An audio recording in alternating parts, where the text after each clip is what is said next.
Hi, my name is Isaiah. I just wanted to ask a question that I learned in history, and I'm in 7th grade, that the Crusaders battled the Muslims, and the Crusaders were really greedy back then, and they were gruesome.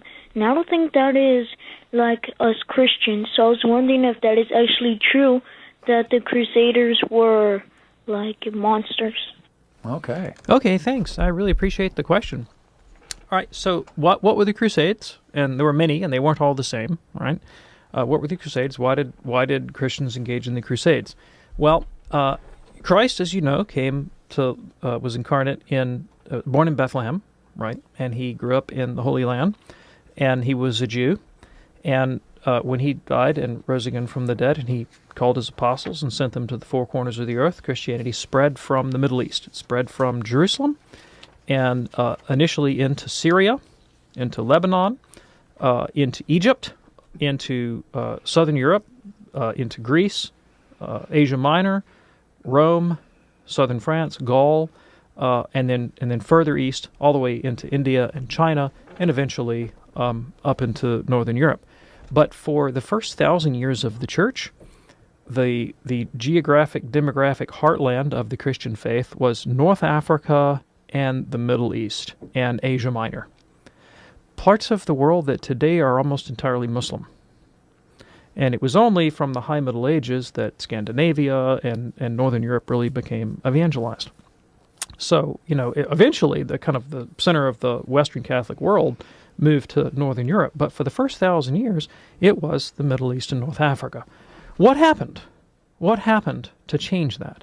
Well, in the 7th century, Muhammad in Arabia began a new religion by way of conquest.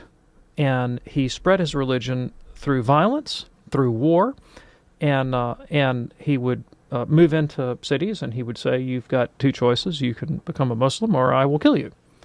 And he killed a lot of people.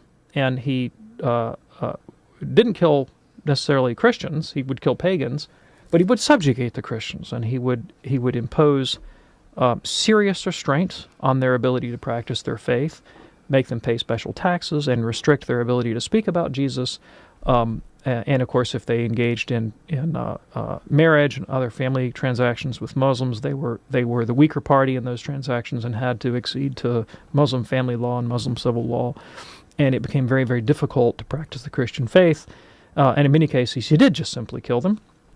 And so after several centuries of that, the Christians were really suffering in Spain, in North Africa, in the Middle East, and the Islamic Empire continued to encroach and encroach and encroach and encroach on Christian Europe, until finally Northern Europe was basically caught in a vice grip between, the Iberian Peninsula, where Spain is today, was Muslim, and North Africa was Muslim, the Middle East was Muslim, Asia Minor was falling to the Muslims, and of course by the 15th century they had taken Constantinople, and they were, the Turks were pushing their way all the way into Vienna, into Austria.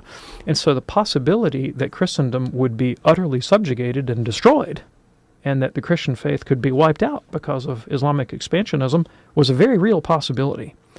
And, how long are you going to stand there when that's going on? Yeah. And so eventually the Christian Europe said, we've got to push back militarily against this military onslaught. And so hence the Crusades were born. And they were not an attempt to convert Muslims. They weren't an attempt to spread Christianity by the sword. They were an attempt to push back Muslim aggression and to liberate countries that had for centuries and centuries been Christian and had then been conquered by an invading army. And in any war, bad things are going to happen on both sides. And so there are plenty of instances where crusaders did bad things. And we don't defend those, and I'm not defending them, all right? There were crusaders who were heroic people. There were crusaders who were scoundrels, because if you hand somebody a sword and say, go kill folks, bad things are going to happen no matter what, which is why the church always says war is the last option. War is the last option. But that's the reality of the thing. And so when you're going to evaluate it, you have to evaluate it by the standards of just warfare. Like if an aggressor is trying to conquer you and impose an alien religion on Christian lands, do Christians have the right to fight back and defend themselves? And the answer is yes, we do. All right. Thank you very much. One of the clearest explanations of the Crusades I've ever heard, so that was excellent.